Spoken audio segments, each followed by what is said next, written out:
এবারের সংগ্রাম আমার মুক্তির সংগ্রাম, এবারের সংগ্রাম স্বাধীনতার সংগ্রাম। প্রত্যেক ঘরে ঘরে দুর্গ গড়ে তোলো।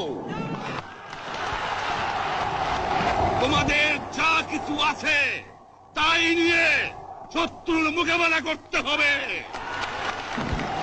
কিন্তু আর আমার বুকের উপর গুলি চালাবার চেষ্টা করো না, ভালো হবে না। 7 কোটি মানুষকে চাপা রাখতে পারবো না। আমরা যখন মরতে শিখেছি তখন কেউ আমাদের দবাতে পারবে না।